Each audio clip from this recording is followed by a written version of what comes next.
we're not providing our students with real life ways to navigate through tough things. With a mindset to be able to be successful enough to where you can dream big and do whatever the hell you want because you have the finances, you have the mindset, you have the health, all of that.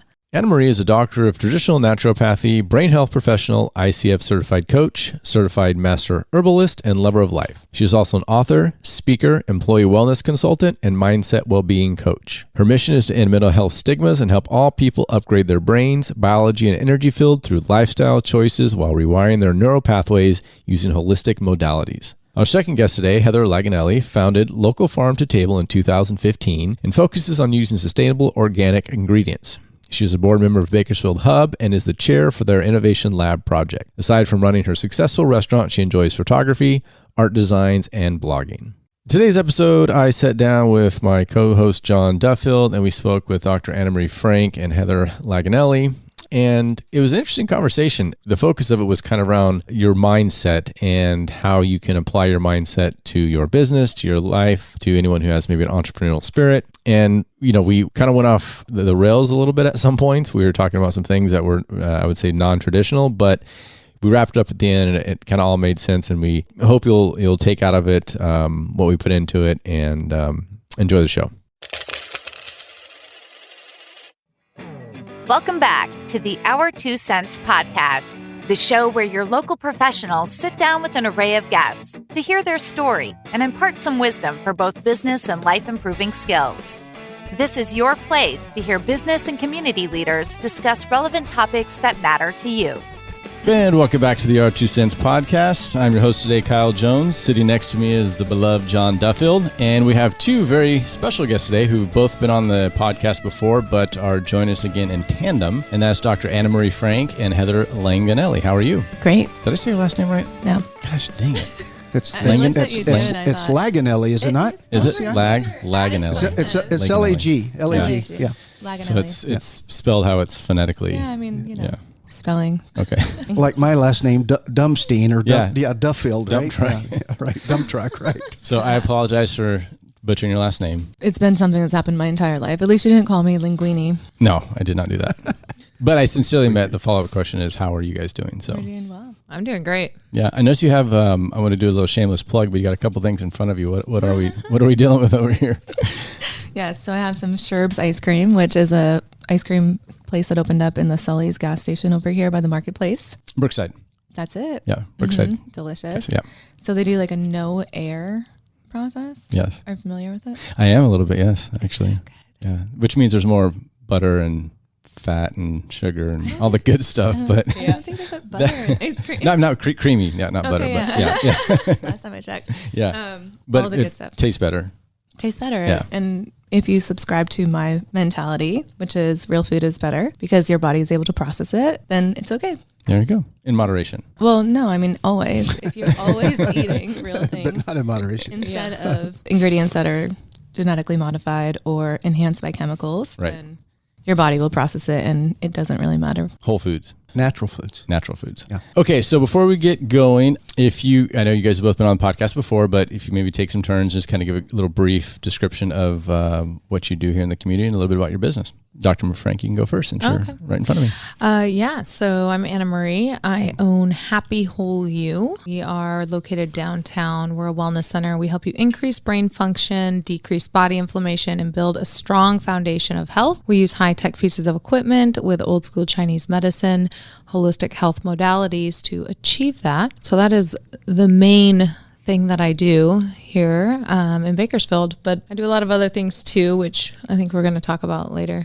Yeah, The podcast. and you have a new location, right? New building, new location? Yeah, we're right next to Happy Jack's, right downtown. There's Happy Whole that's a good You spot and for you, right? Happy Jack's, the happy corner. It's a happy corner. Right down the street from Local Farm to Table, which is where my friend Heather over here is. And I love it because I literally walk over to have lunch at her place all the time. And I kind of have a little pep in my step, a little skip, because it feels good to just walk, right? Not drive everywhere. And I think downtown, there's a huge opportunity for more people to be walking and things like that. We just need a few more crosswalks that are, that's a whole nother thing. But anyways.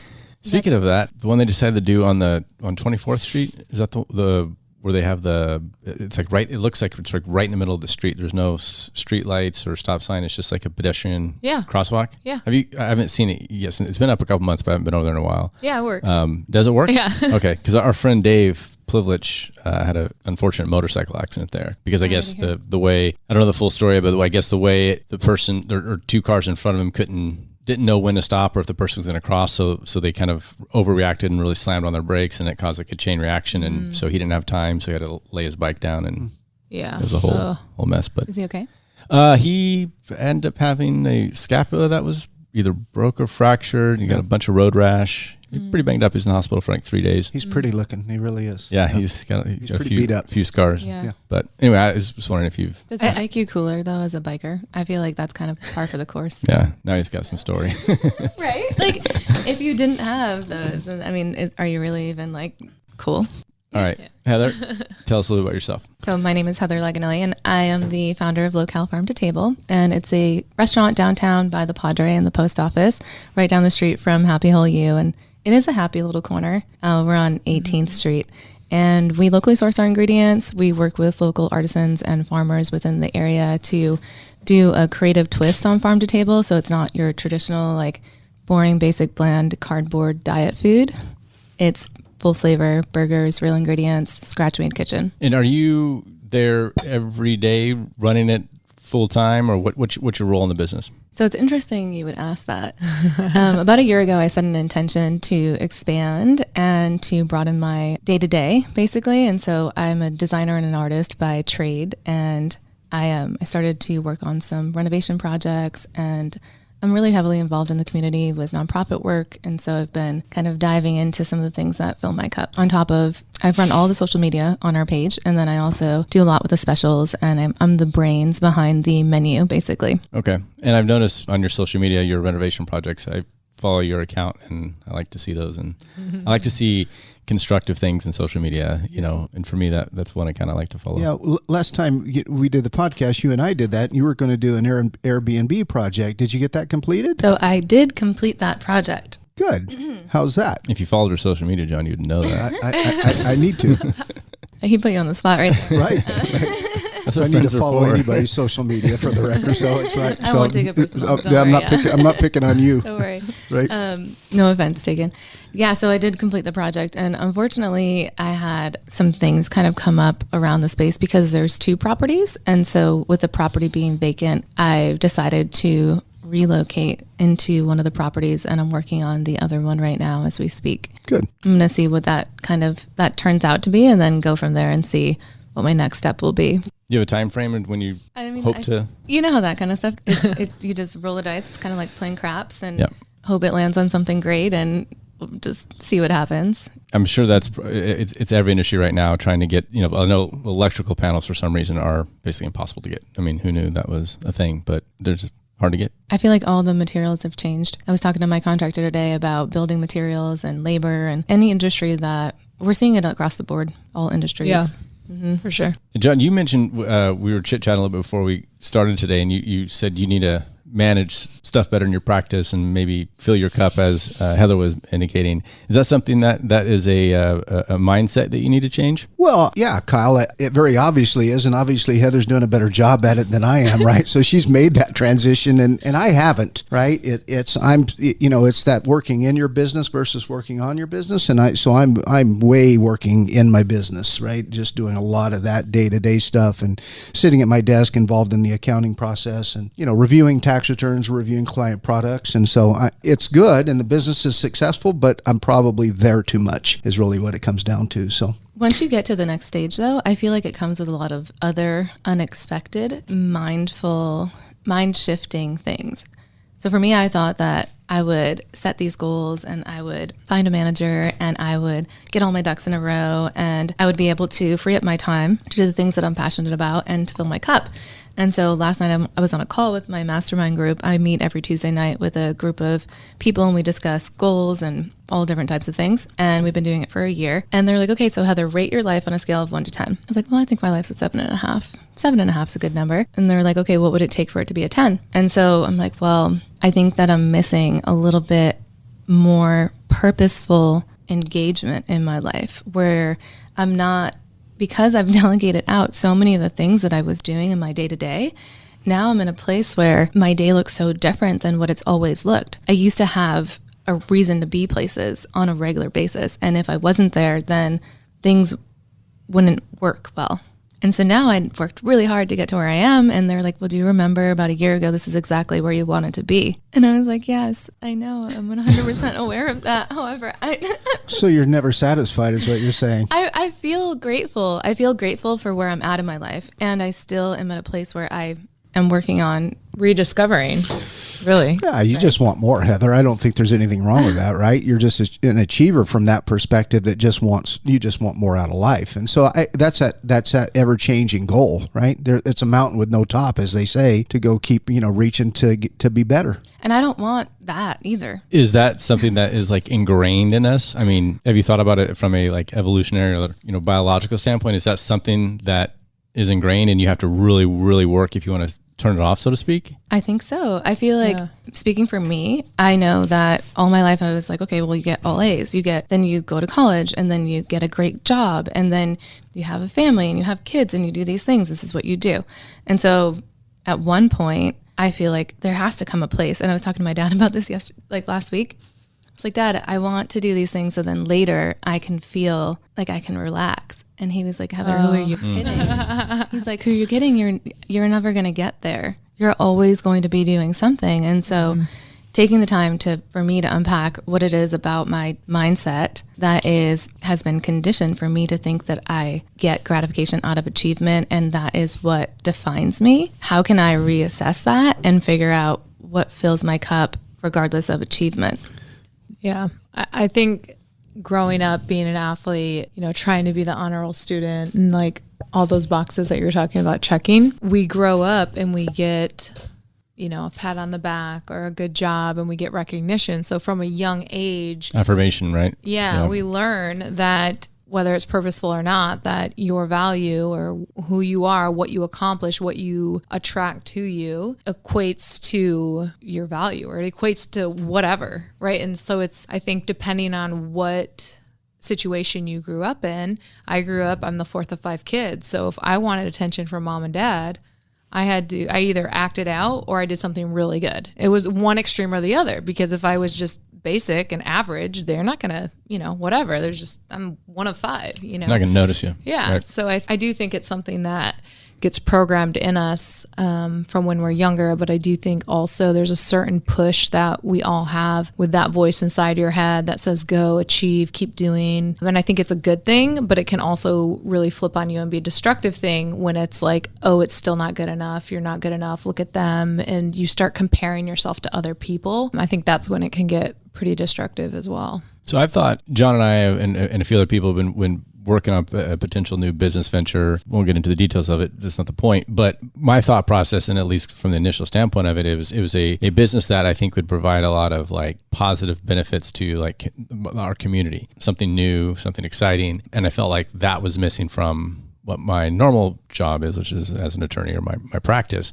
I felt like, I'm helping clients and their satisfaction in that, but it's more of like that, I want to say giving back because it's still a business and it's still, you have to make money and make it profitable. But I feel like it brought something. Why is that still not giving back? You're literally sacrificing, you're taking a huge risk. And I think that I just want to jump in there real quick because, giving back sometimes is you sacrificing, you're taking time away from your family, you're taking investment and money. You're doing so many things and that is giving back. And I think there's a misconception there that giving back means that there's no gain for you, because even if you're giving back by volunteering, there's still a gain for you. Sure. It reminds me of what is that episode of Friends where Phoebe, she says there's no such thing as unselfish acts, or I don't know, something. Any of the listeners out there, if you watch Friends, you know what episode I'm talking about. But it's really funny because there's literally everything you do, even when you're helping other people, there's something you always gain back from it. Well, I guess I shouldn't be too hard on myself is what you're saying. Yeah, don't be. Okay, keep going. Sorry. But where I was going with that story is that fast forwarding to this actually happening, opening and being successful and wonderful thing. Like as what Heather was saying, I was like, is that going to be enough? Is that going to like satisfy what's missing? And then like, I don't know that if I can answer that. And if I can't answer that, then the answer is probably not going to. And then, so what do I need to do to change my mindset as to how to approach those things and moving forward?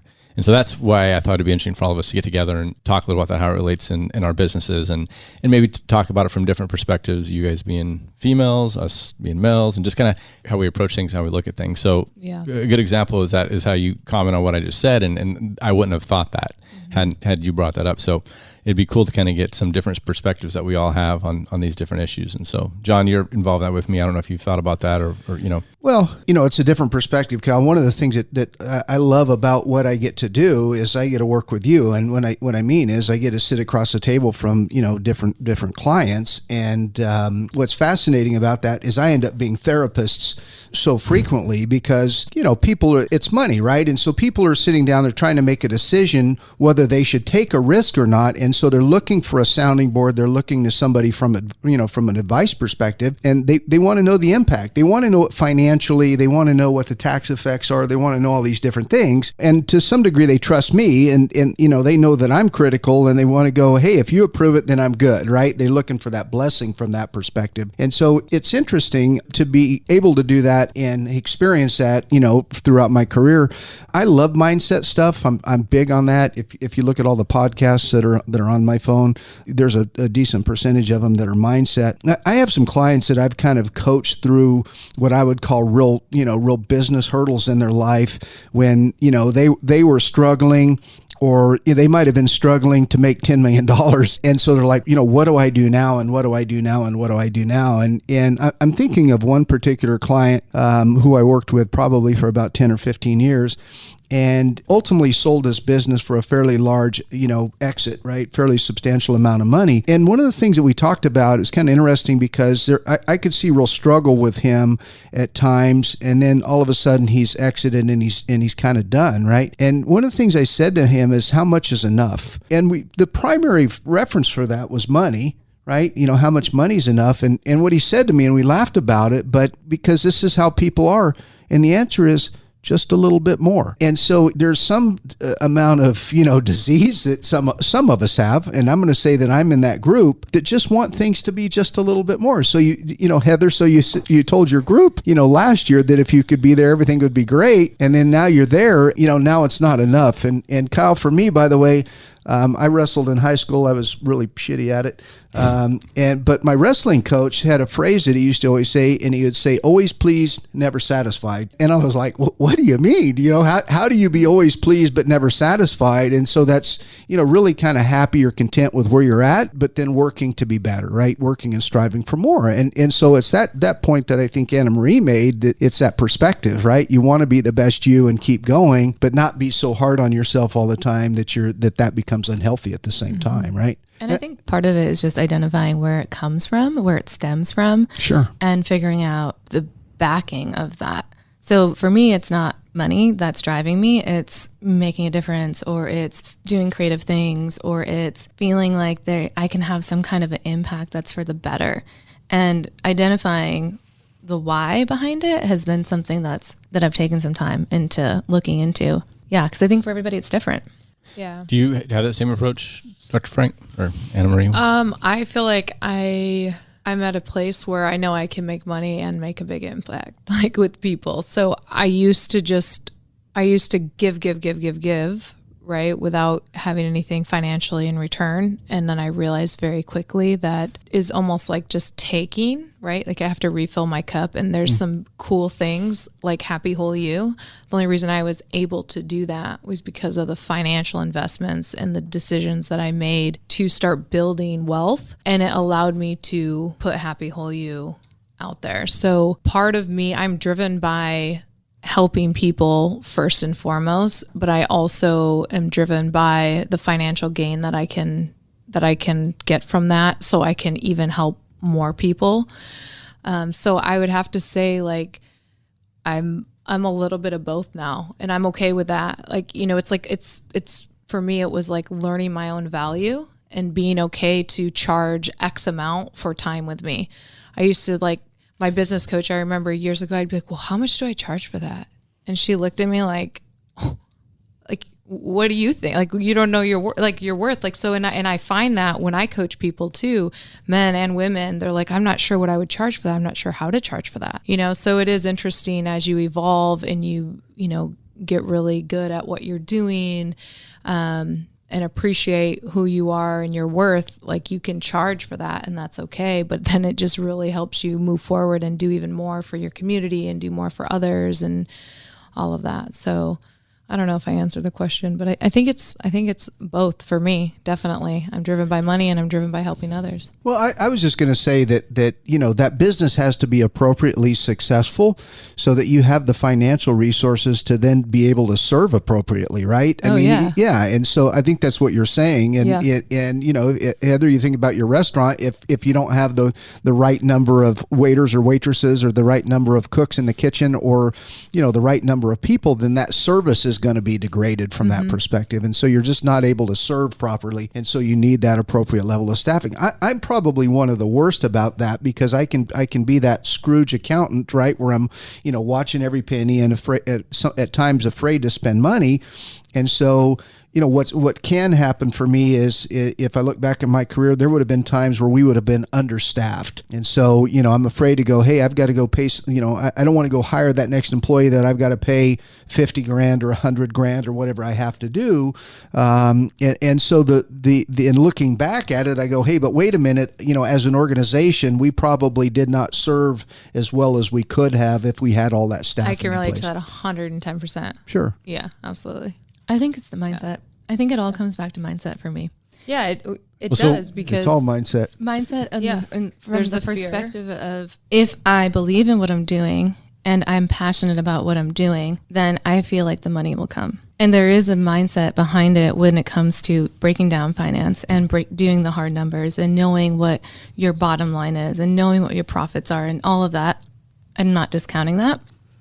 More recently in my life, I've been taking some risks that aren't as much of a mental risk as more of a heart level risk. And it's been paying off for me in ways that I never would have imagined. How do you define mindset? We've tossed that term around, and so I want to make sure we're all thinking about the same thing, and people who are listening as they're digging deep and maybe doing some reflection, like how are you defining mindset? I feel like it's a perspective it's an overall perspective for me. So how I choose to look at something is my mindset. So I can choose to look at something that you're looking at. And I know in therapy, they've done the dollar bill thing where it's like, what do you see? And you see the back side of the dollar bill and I see the front side of the dollar bill.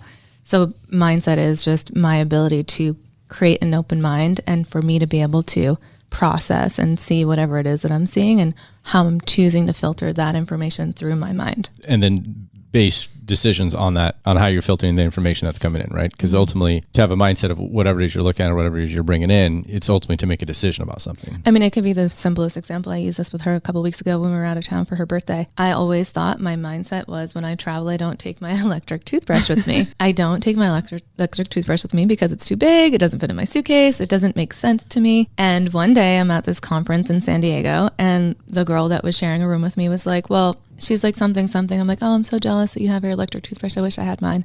She's like, well, why don't you? And I'm like, well, it doesn't travel well. And she's like, if you believe it, then it's true.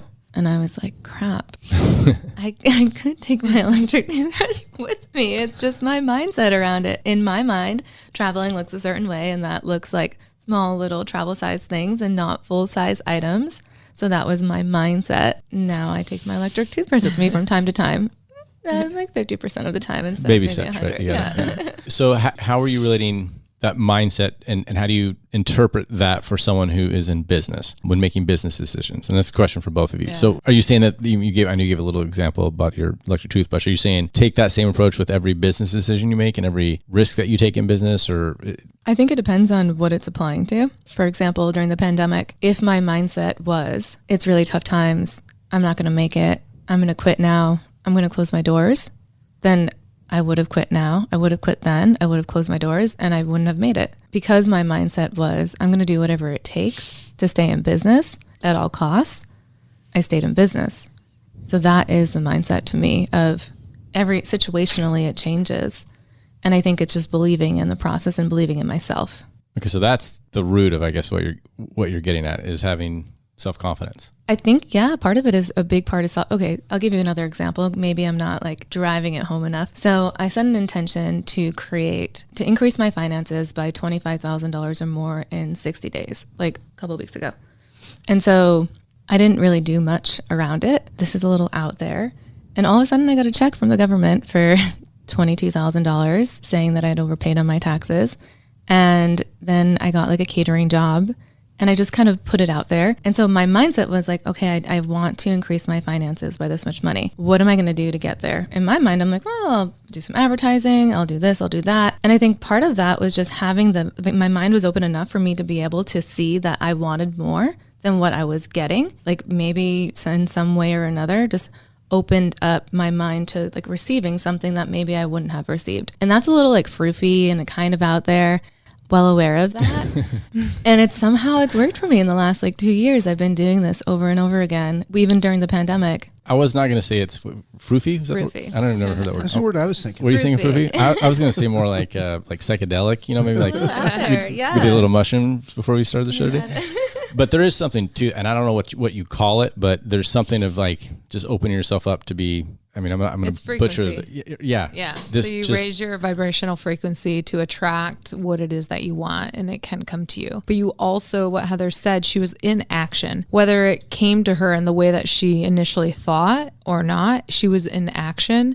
And I think when we're in action towards what it is we ultimately want, it can show up for us. It will show up for us, but it may be in a different way, like it was in a different way for you. But I do think too, like going with the mindset thing, I think it's good. We all need to be a little out there, right? We all should dream as big as we can. Like think of when we were kids and we just, our backyard was like this imaginary playground of like all the most magical things and unicorns and all that. And I think as we get older, we get stuck in our ways and we think, oh, it can only be like this.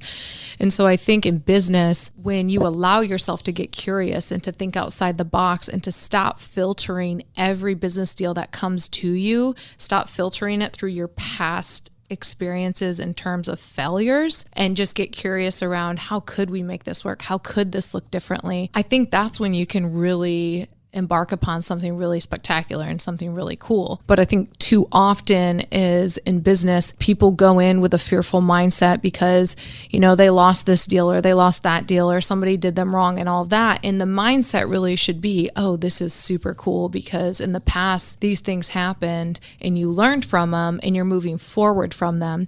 So it's like all the deals that I've ever done where quote unquote, I've been burned or, there was a person that, I don't know, certain things didn't work out.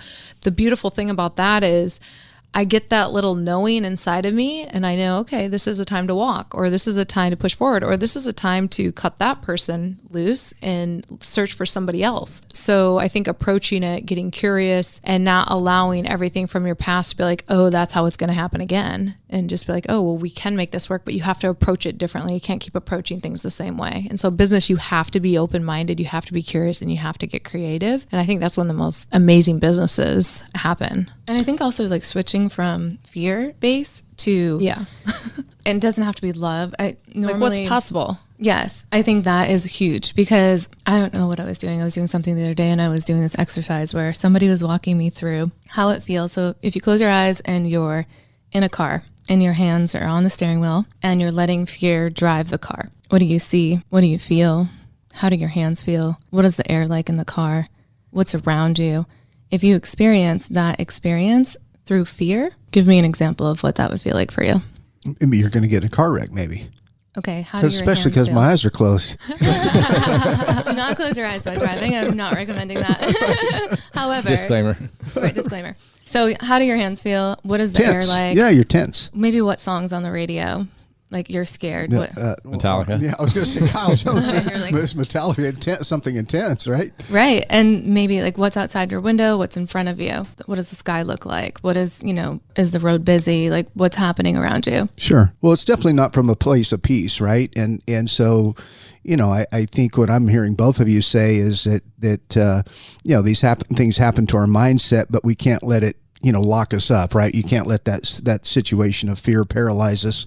and put us in an uncomfortable position to where we might be apt to make bad decisions. So when we started this little portion of the talk, Kyle pointed at me, and I don't know why he pointed at me, but I've had a business failure in my professional career, and it was a huge setback for me. It's probably was the best thing that ever happened to me. In my head, I was thinking congratulations. So let me say that. Congratulations. Well, no, it really was. It was probably the best thing that ever happened to me, specifically because it made me a better advisor, right? And so I've always been somewhat outspoken, but I didn't necessarily pound the table, right? And so what I would do with clients sometimes is I would say, well, you should do this, or this.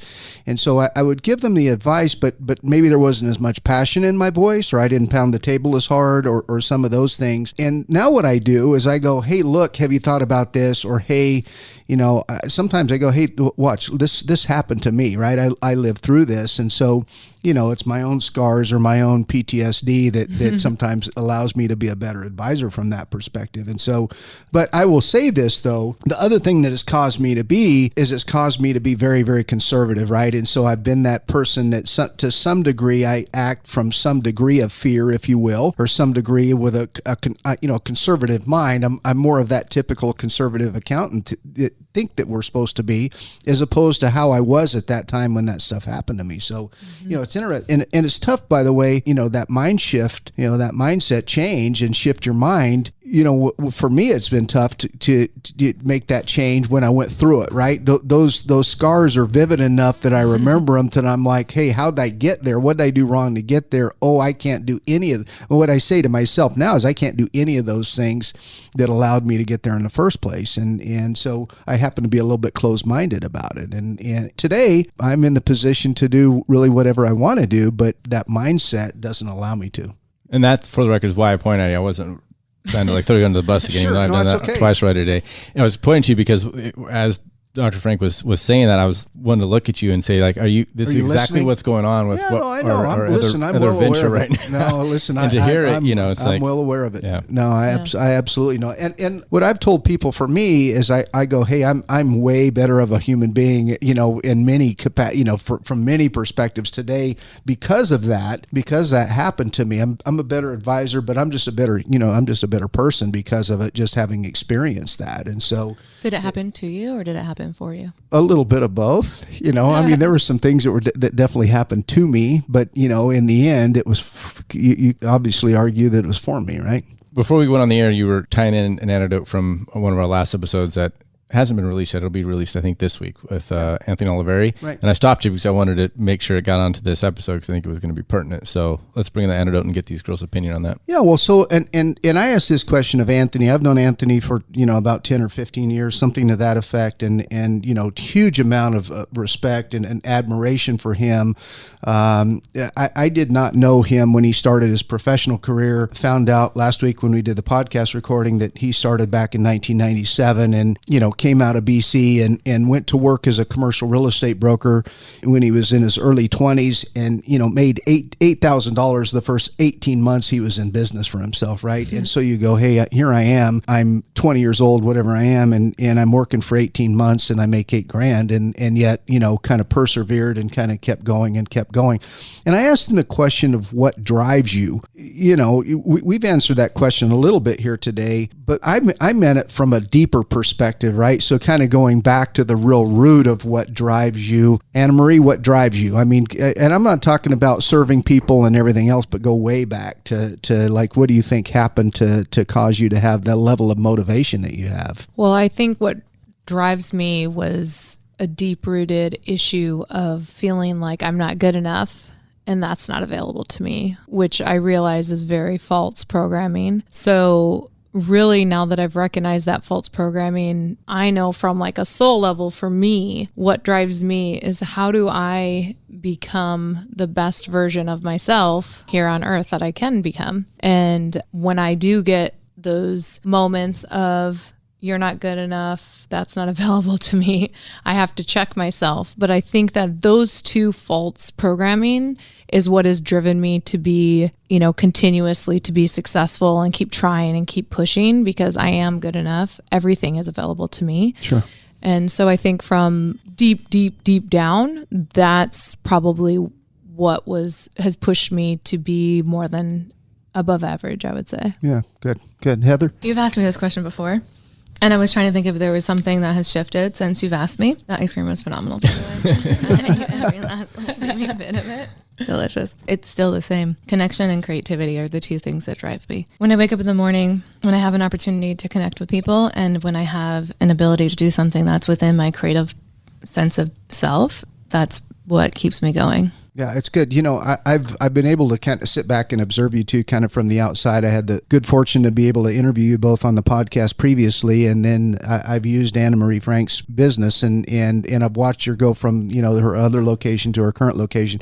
You two are a couple of the most creative and talented people I know. That creativity really shows up in your business, right? A little bit of artistic flair, some creativity, some systems, and those things that you do. I heard you earlier both say that you guys both have business coaches, right? You said that you have coaches. What? Tell me about that. Does everybody that that runs in your circle, do they all have coaches? I don't think everybody. I think that, when you have that person that's an outside person giving perspective, helping you shift, because I can sit here and talk about blah blah blah my life, and then when I'm working with someone one-on-one who more intimately knows me and how my brain is working, she can point out, you said this, but your actions are this. Right. What's that about? Right. And it's just, you just need that. It's like having a coach. Most of us stop having a coach after we graduate high school, or after we graduate college, or after our first couple of years in our new career, right? You have a mentor. And then after that, we just kind of float through. And so I think that having a coach or someone in your corner is really great. And I love it because I get to flip the script, and I do that with some executives that I work with. And, it's fun. But we always need that perspective shift, and we always need that outside person looking in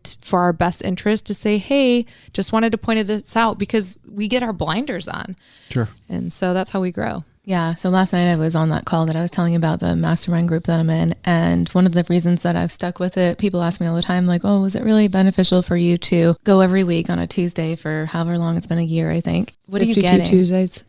What are you getting out of this? And I told them, that was my first response, was it's really great to have somebody see me and have worked with me and know what I'm doing that gets in my way from an outsider's perspective. Mm-hmm. And they can call me on my stuff, and I'm not always in a position where people call me on my stuff. Sure. Call you on your BS, right?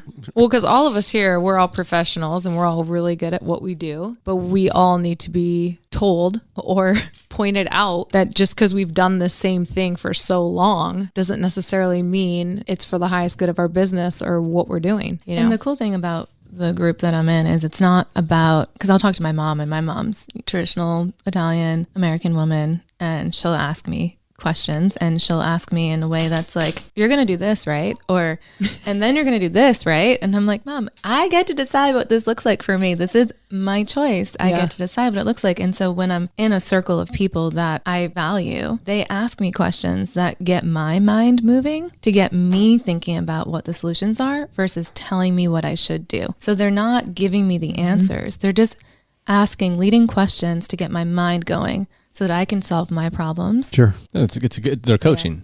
Yeah.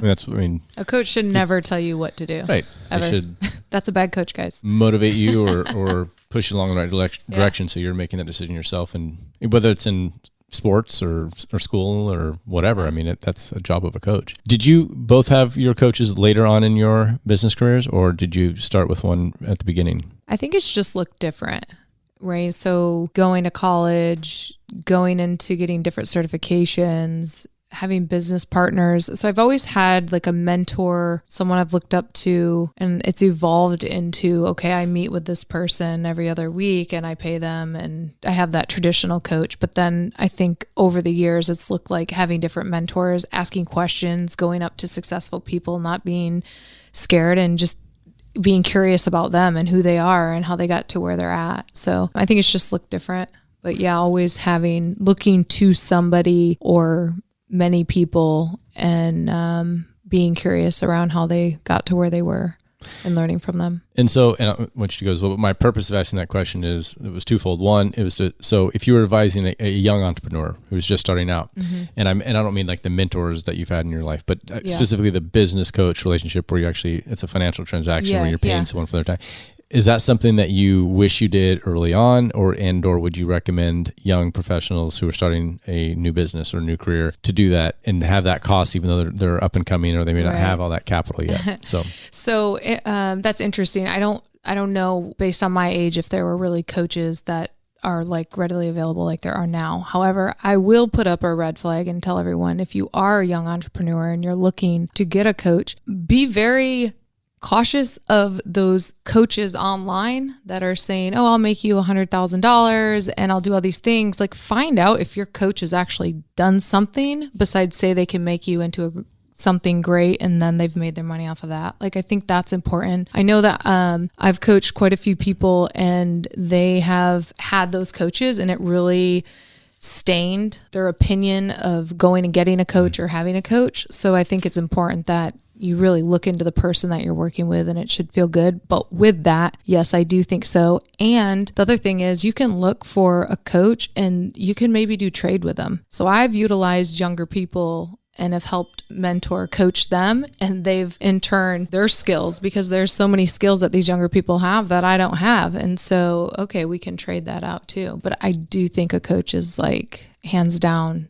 yes. It's kind of the same thing with a therapist, right? It's like you don't want to go to a therapist and it may not be the right fit for you, and then that turn you sour forever. Right. You want to use them in the future. So I've always kind of thought that when you're going through that process, take the time to make sure it's the right one before you open up the floodgates and let things go. Because, you know, you may not get that opportunity again if you have a bad outcome and it sours you off from using them. So What are you, Heather? Yeah, I think that mentors are huge. Having mentors throughout my life have been a huge part of my ability to think progressively without the ability to find people in my field that have already done what they've done and done it well. I don't know where I would have been. And I even think about small things that impacted me from people in business that weren't even my mentor, and how much value I got from just opening up conversations with people.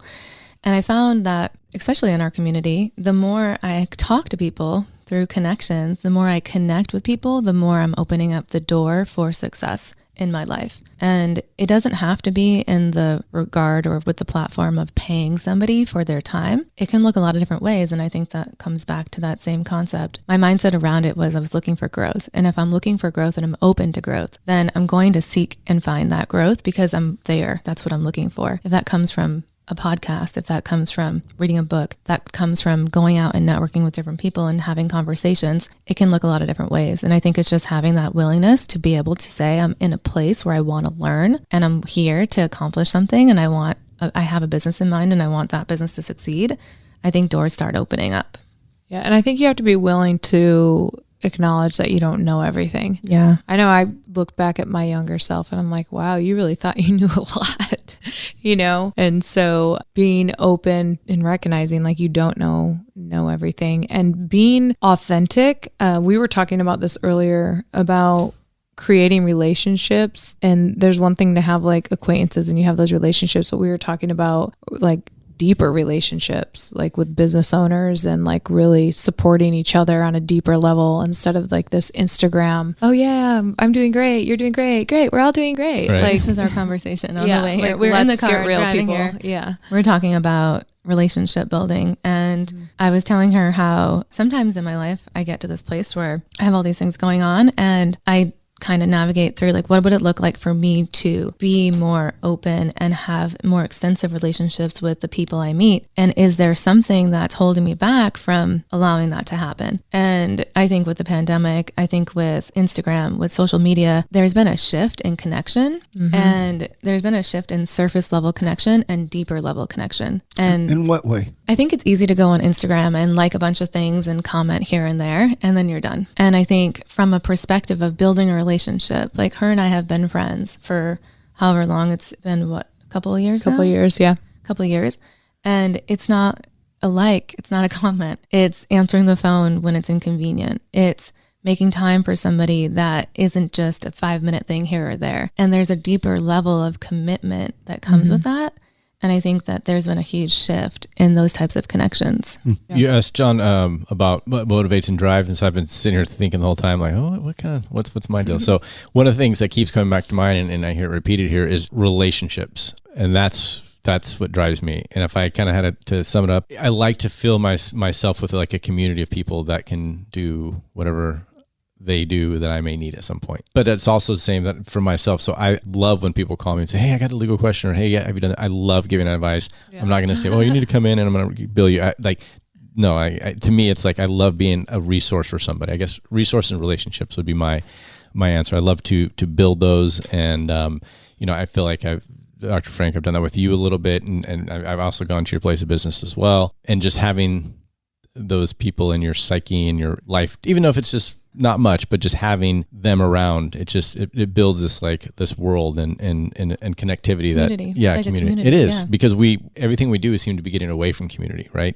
Yeah. It's like the opposite. Everyone's an individual, and like, we used to say, it takes a village to raise a child, right? Well, all these things of like these sayings and the wisdom that gets passed down, it's like, it's not getting passed down anymore. That's how people used to survive and thrive, right? You'd have women who would learn about, giving birth or having a child from their mom and their grandmother, and going through it would have been their first time that they've seen it. It's like they knew it and they were taught it, and we've just gone away from that. And so I think building that community back up, your own community, whoever that may be, can be very impactful. And if you have that mindset, I think, and you approach your business as well, where it doesn't have to be cutthroat and competitive all the time, and leave some for the next guy and help other people out, I think we can all kind of lift up. And so I think that's what motivates me. Yeah, you two have been very, very successful, and you have coaches or have had coaches. What about the people that work for you, right? Those employees that are in your organizations. Have you mentored them and become their coach in some way? And what are you seeing and feeling with employees? What are you getting from them? Yeah.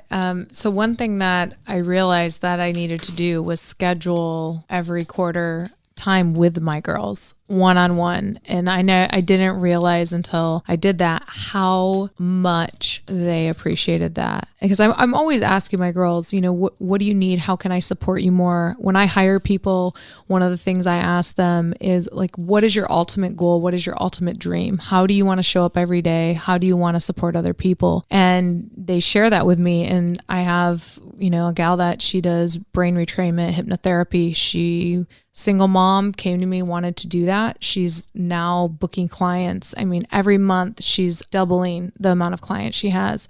Another girl that more recently, a younger gal that wants to do like astrology, and she's really into all of that. And so I'm facilitating her to get clients in that way and have the technology and the programs to do that. Health coach, another girl that just graduated or is graduating from Cal State, wants to do one-on-one training with people. So for me, the way that I've shown up to mentor my employees is to really discover what it is they truly want to do. And of course that may change, and that's fine. And giving them the platform to facilitate that for them, because I know from a young age, I had an opportunity like that, and that really helped shape me to have that moment when I was 18, 19 years old to be able to work at a wellness center. And that's not always an easy thing to do, and to grab clients and get clients in that arena. And so that's been a really cool thing that I've been able to do for my staff. And I think it does come back to when somebody's believed in me in my past, how that's transpired into my life now. So I can remember back, I was in high school. I was in the art room. And my art teacher was like, you're going to be the art director of this performance. And it was the Wizard of Oz. And I was like, oh, okay. Well, can I do it with my friend? And she was like, nope, you're doing this by yourself. And I thought to myself, okay, sure, I'm going to do that. And so she gave me an assignment. I was to get all the paint and order this paint at this supply store. And so I called, and I remember my mom making calls when I was younger, and she would be like, hi, my name is Susan, and I'm calling about da-da-da. So I was like, hi, my name is Heather, and I'm calling from West Boylston High School, and I wanted to place an order for paint. And so I do a little thing, and she's watching me, and she's like, you have a capability beyond your years, and you can do whatever you want to do in your life, Heather. And I just want to let you know that I recognize that. And that was really at a young age for me. And my dad was the same way with me. We've talked about this before. Mm-hmm. He had that same kind of like approach where he's communicated with me open and honestly about whatever it is that I would want to possibly do in my life. If I believe it, I can do it. And so I've taken that same mindset and I've shared with my team. And there have been times when people that have worked with me have told me that I believed in them more than they believed in themselves, often. Sure. And I really think that I have a gift and I can see people's capabilities. And sometimes it's a fault and sometimes it's a benefit. And I do my best to share those with them because I know how much it made a difference in my life. That's a good perspective because not everyone has had that opportunity in their life, whether it be in their family upbringing or from teachers or just people in their community. They just get shit on, for lack of a better word. And so they don't have that self-confidence or their belief in themselves. So when they get it from someone else, it's almost like, I don't know how to react to that because I don't feel that way about myself. Why should you feel that way? So I think it's nice to have that perspective and the fact that you do that for people. That's a good thing. Yeah. It's neat. There was a cook that worked for me for a while and I'd be like, okay, we're going to do this. We're going to do that. We're going to do this. And then one day he's like crying. It was a wedding. He's crying. And I'm like, what's going on? Like, inside I was like, we don't have time for crying. Like there is no time. What are you doing? Like, let's get out of this. What is happening? And instead I'm like, hey, like what's going on? Like, you want to share with me what's going on? And he's like, I'm overwhelmed and I spilled this and I dropped that and this. And I'm like, you know what? We're going to get through this. And it really just comes down to you keeping your head in the game. You can do this. If I didn't think you could do it, I wouldn't have you here. You can't do it if you believe you can't do it. So all you have to do is just know that you can do it. I believe in you. And I'm here to help you. And Monica's here to help you. And so-and-so's here to help you. And you have resources. And it doesn't have to fall on you. And I think that is the second part of it, is knowing that I'm not alone in what I'm doing. And every single day, I have people around me that want to contribute to my success. Yeah. And all it takes is for me to take that one step and ask for help. I think that like two big things is giving people an opportunity to shine and then letting them know that they have support around them. And it may not be perfect at first with whatever they're doing, but they have support and they like have backup. Just think of the possibilities if like people just had the opportunity to do what they love and what they're passionate about. Like that would just be amazing. But there's so many people that just exist checking in at a job, checking out, and they'd have this burning desire to do other things and they never do it. They don't do it. And a lot of times they don't know how to get started. They think they can't. And so that's why I think it's important for all of us to share our passion, share what we love doing. And it doesn't have to be a career, right? Like it's just travel. Like this could pertain to so many things. That mindset around what is possible and what's obtainable. Mm-hmm. I was talking to my contractor about this yesterday. He was like, I don't have money to travel right now. And I was like, well, you're choosing to believe that. And he was like, you always say that. You always say that's what you're choosing. That's a pattern, Heather. And I said, I am choosing to believe that because I know it to be true based on my experience in life. And he was like, okay, so right now, if you had $1,000 to your name, can you travel? And I said, yeah, absolutely. He's like, but where can you go? And I was like, well, I could take a cruise for $300. And he was like, well, you just know that. I'm like, well, I didn't just know that always. I took the time to research ways to travel with limited funds. Sure. Because I valued it. So it can pertain to 100 different things. That's www on how to travel on less than $1,000. Yeah, I think it just comes down to having that open mind and having the ability to do the work to figure out it doesn't have to look a certain way. It gets to look however you choose it to look. And maybe it's not going to be the exact way that I think it's supposed to look. So I didn't expect to live in the house that I live in now. I moved into the house that I'm in now because I had a choice to stay where I was and put the place I was at not living in at risk by it being vacant. And I decided to move within 2 days. I made a decision and 2 days later I moved. I had set a goal to move out of my apartment. I was living in an apartment and I'd lived there for 6 years. I set a goal. It was a 90-day goal to move out of my place by September 30th. And I moved on September 27th. And I moved and never in a million years did I think it would look the way that it did. And I still find myself like in a little bit of resistance to it because it wasn't part of my plan. It got to look a little different than I thought. And it literally just comes down to a choice. It's interesting. I've said a lot, Kyle. I don't think enough people have been taught how to dream. Because if you sit down and you go, Anna Marie, you said burning desire. I don't think enough people have a burning desire. I think they grow up, looking at squashed. They're looking at their parents and they're looking at their, the frame of reference of how they grew up, and they think this is my life, right? That's what I'm going to go do for the rest of my life, as opposed to sitting back and closing your eyes, right? Not necessarily driving, but you didn't even get to hear the best part of that story. You didn't. It was going. I'm not playing along here. I know. I saw that. I was like, he was not cooperating. Somebody else, like, we're not looking at John. We're going to look somewhere else. Right. Yeah, but to just, it's that close your eyes and, if life could be anything you want it to be, what's that look like? That's really what it comes down to. And then you go, okay, is that real? And then you go, yeah, that's real. And then you start, that's my goal. That's what I want. That's what I'm going to go do. That's what I'm going to start chasing. It could be a baby step. It doesn't have to be, I'm going to do all these. I know how to start a nonprofit and I'm going to get there by this time. No, it could just be like, I'm going to research what it takes to start a nonprofit. Yeah.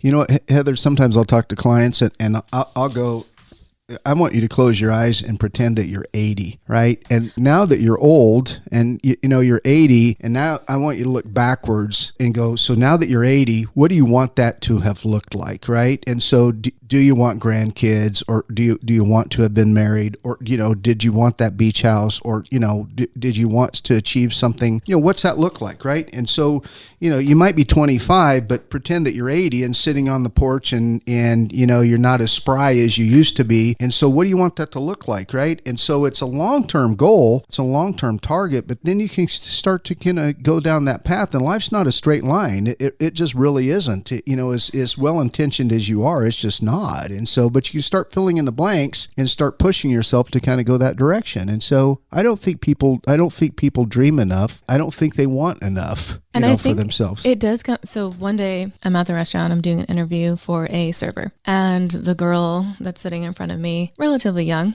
and I ask her, if I had a magic wand and I could grant you whatever it is that you want out of life, what would it be? And she didn't have an answer for me. Sure. And she looked at me and laughed, and she was like, I've never had an interview like this. I'm not really sure how to answer that question. Right. And in reality, it was just a matter of like taking the time to figure out what is it that we want. And every day I'm still working on that. I mean, I don't always know. I have known in my life, and then I achieve these goals, and yeah, dreaming big. And I've even done the whole like write my eulogy, which is kind of, I called my dad one time and I asked him, I was like, can you write my obituary? Like can you tell me? I asked him like a few questions about, I was told him I was writing my obituary, and I told him to tell me a few things about me that like he would include if he was writing it. So kind of, that's morbid. Why would you want me to do that? I don't know if I can do that. Skip, he calls me Skippy.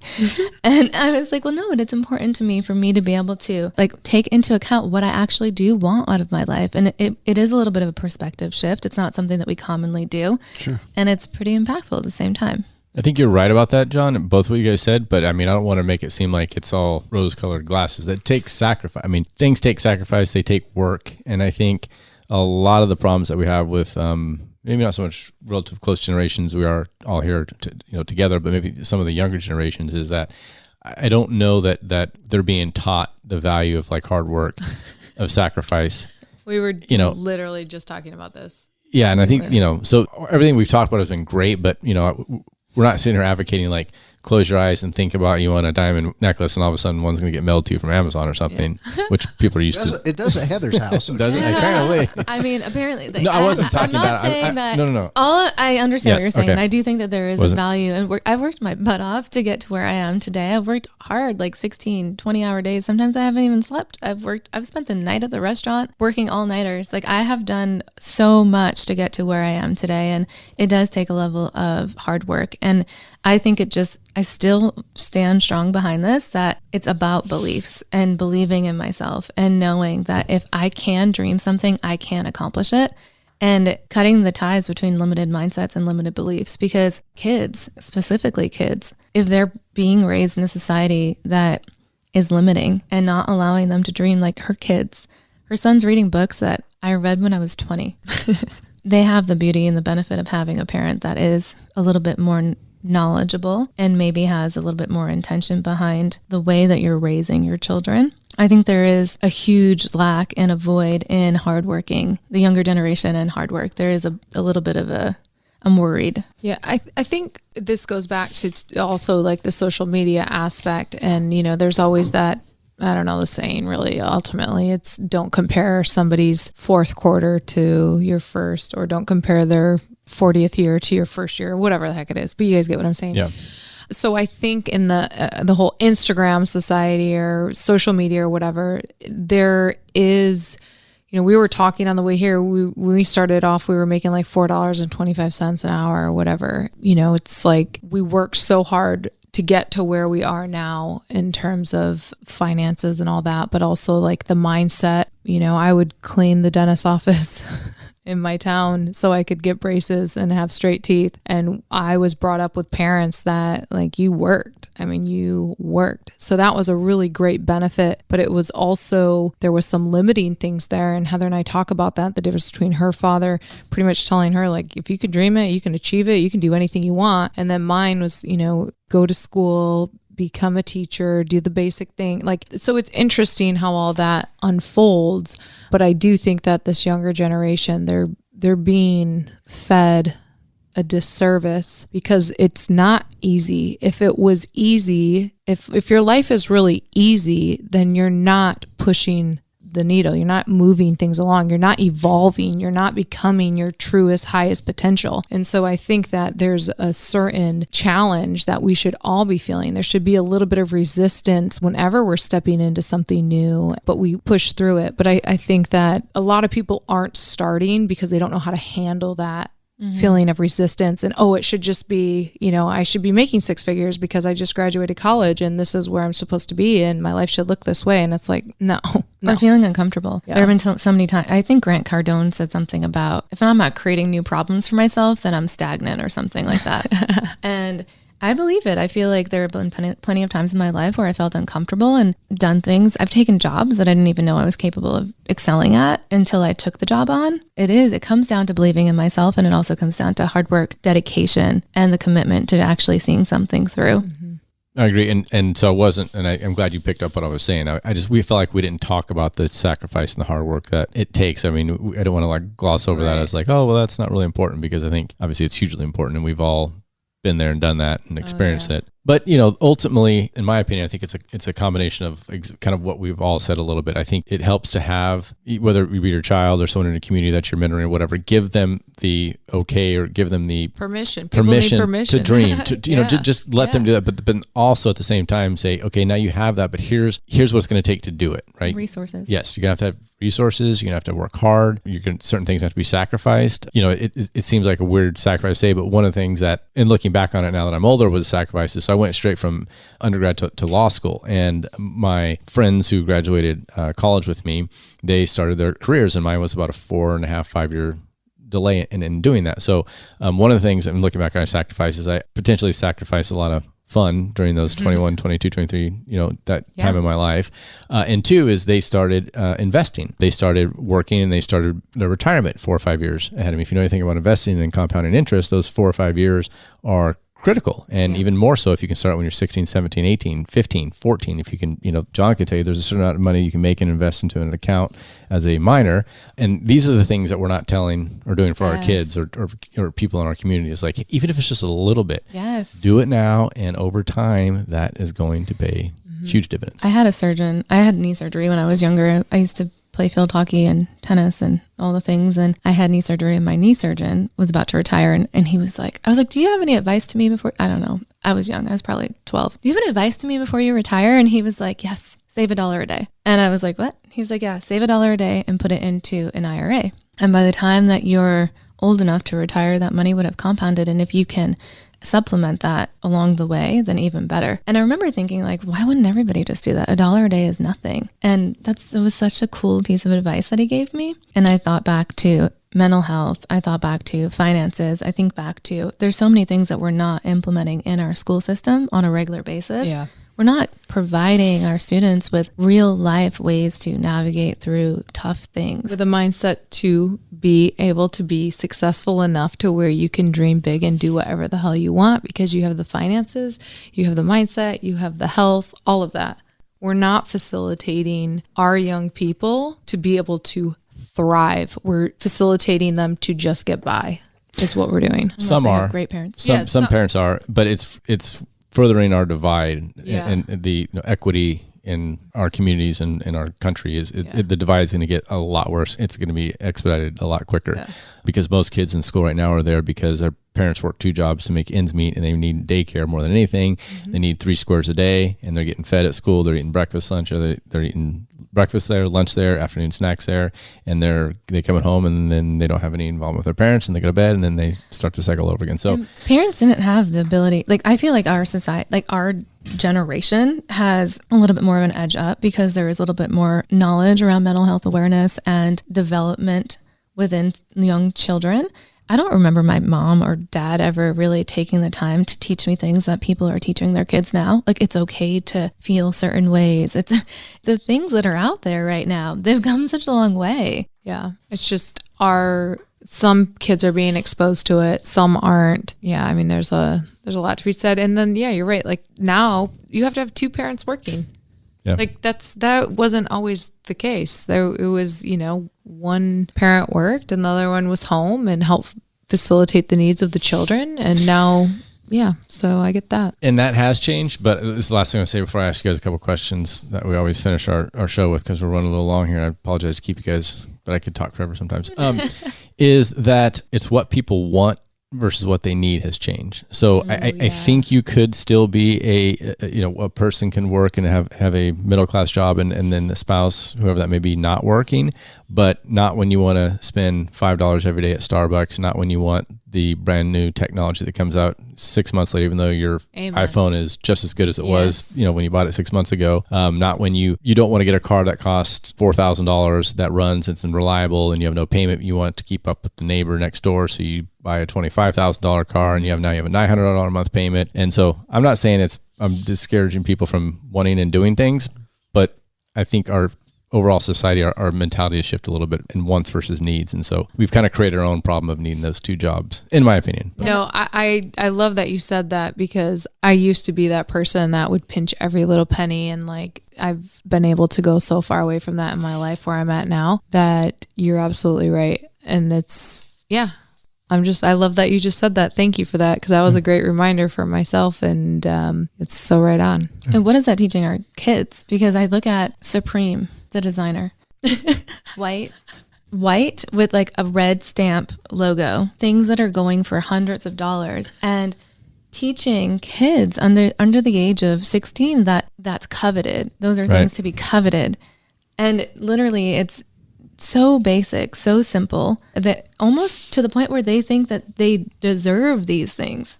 Like, literally deserve a Hanes t-shirt with a Supreme stamp on it. It's not a Hanes t-shirt. However, to me, it reminds me of that. Yeah. And it's so basic. And if we're creating this yearning, this want, this desire for simple things that are super expensive, designer things at a young age, then how are children even capable of having a realistic version of reality as they get older? If they get a job making $40,000 a year and they're wanting this $500 t-shirt, how are we setting them up for success? Yeah, Heather, I think part of that's wanting to belong, right? Some kid wants that because he wants to be able to be like all the other kids at school, and so it's I'm equal, right? And so I've got that same shirt that somebody else has, as opposed to teaching that kid to be independent, to go, hey, screw your shirt. I don't need that shirt. I'm me, and I'm proud of me, and I'm happy about me, and I'm comfortable with myself, right? And so that's, be that individual and feel confident in who you are, as opposed to have everything that everybody else has and be like everybody else, and that's how I identify, because I'm just exactly the same as you. Yeah, that we took the girls to back to school shopping and got all their necessities, and it's all right, you guys got one treat each, pick something out, within reason. Well, one of them decided they weren't going to go within reason. They didn't get it, but it was kind of weird. I don't know what it is. We were at this store. It was this place in Las Vegas. We went to the outdoor thing, and it were these like jeans that were designed to look like you're homeless, basically. They're like ripped, they're dirty, they're like, and they were like $460. And my oldest was like, I want that. And I'm like, you are high. There's absolutely no way you're getting that. Like, don't even think about it. But it's that it's like that mentality of like, where did she get that? But someone she knows on TikTok or somebody had that and saw it, and she felt like that creates some kind of value warrant. I'm like, I'll go buy you jeans. I'll rub them in dirt. I'll cut them up, and then we'll. Typical dad response. Typical dad response. It's like, oh, you want that? I got this. Yeah. There's like a trash bag that's a purse that's going for, I don't even know, like 40. I look at her because she's super fashionable, and I feel like she should She's probably like, what are you talking about? She does. I think it's Hermes or something, and it's like $40,000 for this bag that looks like a trash bag. It's a purse. Celebrities are wearing that. So how do we teach our children to have the confidence that they need to not want those things, and to work hard enough to where if they did have a choice to obtain them at some point in their life, that they could earn an honorable wage? Here we go. Thank you. Okay. Balenciaga.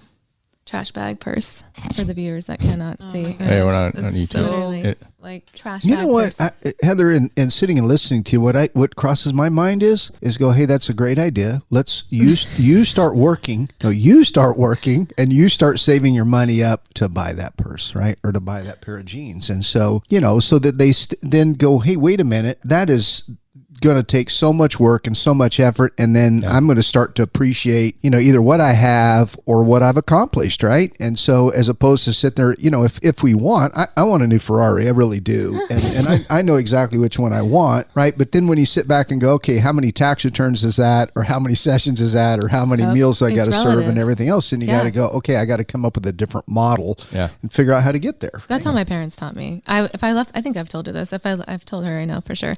If I left the light on, it was 50 cents. So every time I left the light on, it was 50 cents. And at the end of it all, I think I was like 17 or so. They took my brother and I on vacation with the money that we had contributed to leaving the light on for years. You're going to say you're 17 and broke. Well, no, I actually realized that my allowance of $2 a week wasn't going to cut it. And so I figured that I should start doing some businesses and created like a babysitter's club and do other Hustling your things. brother or something. Forgive me, guys, if I asked you this last time. I should have known the questions I ask at the end, what they were. So if we asked it last time, just say skip and we'll go to the next one. But it's going to be for both of you. If you could be remembered for one thing, what would it be? Talking about funerals. So hey, there you go. Obituaries. Yeah, Heather, you got to answer that. I think my love of creativity and willingness and ability to connect people. I think for me, really just like my kids is really who I care that like would remember me. I think that I was creative and loving and fun, just that I was a good human. Like that's, I think, the most important thing for what I would want to be remembered by, like with my kids and then my grandkids and all that. Okay. Yeah. If you could turn back time and talk to your 18-year-old self, what would you tell her? Yeah, and it comes back to I can achieve anything that I put my mind to. And if I can dream it, I can do it. I think it was just like everything's okay. Like everything is really okay, and not to take things so seriously. Because we do take things quite seriously. And at the end of the day, everything really is going to be okay. The world keeps spinning, doesn't it? It does. Well, thank you guys for joining us again today. That was fun. And maybe we'll have you on again. Yeah. Thank you. Thanks for having me.